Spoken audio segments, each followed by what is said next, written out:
ಸಮುದ್ರ ವಿಹಾರಕ್ಕೆಂದು ಬಂದಿದ್ದ 3 ವಿದ್ಯಾರ್ಥಿನಿಯರು ಹಾಗೂ 3 ವಿದ್ಯಾರ್ಥಿಗಳ ಮೇಲೆ ತಂಡವೊಂದು ದಾಳಿ ನಡೆಸಿ ನೈತಿಕ ಪೊಲೀಸ್ಗಿರಿ ನಡೆಸಿರುವ ಘಟನೆ ಉಳ್ಳಾಲ ಪೊಲೀಸ್ ಠಾಣಾ ವ್ಯಾಪ್ತಿಯ ಸೋಮೇಶ್ವರ ಸಮುದ್ರ ತೀರದಲ್ಲಿ ನಿನ್ನೆ ನಡೆದಿದೆ. ಮಂಗಳೂರಿನ ಪ್ಯಾರಾಮೆಡಿಕಲ್ ಕಾಲೇಜಿನ 3 ವಿದ್ಯಾರ್ಥಿಗಳು ಮತ್ತು 3 ವಿದ್ಯಾರ್ಥಿನಿಯರು ಸೇರಿದಂತೆ ಒಟ್ಟು 6 ಮಂದಿ ನಿನ್ನೆ ಸಂಜೆ ಸೋಮೇಶ್ವರ ಸಮುದ್ರ ತೀರಕ್ಕೆ ತೆರಳಿದ್ದರು. 3 ವಿದ್ಯಾರ್ಥಿಗಳು ಮುಸ್ಲಿಂ ಸಮುದಾಯಕ್ಕೆ ಸೇರಿದವರೆಂದು ತಂಡವೊಂದು ಹಿಂಬಾಲಿಸಿದೆ.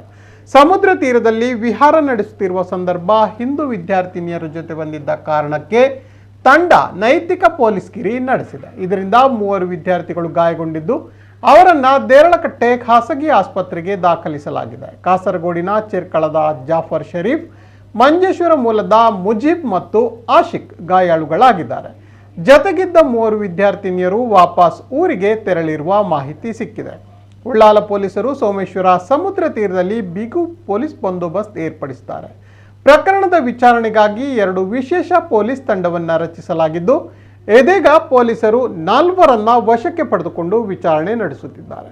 ಪೊಲೀಸರ ವಶದಲ್ಲಿರುವ 4 ಹಿಂದೂ ಸಂಘಟನೆ ಕಾರ್ಯಕರ್ತರು ಎಂದು ತಿಳಿದು ಬಂದಿದೆ. 3 ಕೇರಳ ಗಡಿ ಭಾಗ ತಲಪಾಡಿ ನಿವಾಸಿಗಳಾಗಿದ್ದು ಓರ್ವ ಉಳ್ಳಾಲ ಬಸ್ತಿ ಪಡ್ಪು ನಿವಾಸಿಯಾಗಿದ್ದಾನೆ. ಉಳ್ಳಾಲ ಬಸ್ತಿ ಪಡ್ಪು ನಿವಾಸಿ ಯತೀಶ್, ಉಚ್ಚಿಲ ನಿವಾಸಿ ಸಚಿನ್, ತಲಪಾಡಿ ನಿವಾಸಿಗಳಾದ ಮೋಕ್ಷಿತ್ ಮತ್ತು ಸೋಹಾನ್ ವಶಕ್ಕೆ ಪಡೆದವರು. ಇನ್ನು ಹೆಚ್ಚಿನ ವಿಚಾರಣೆಯನ್ನ ಪೊಲೀಸರು ಮುಂದುವರಿಸಿದ್ದಾರೆ.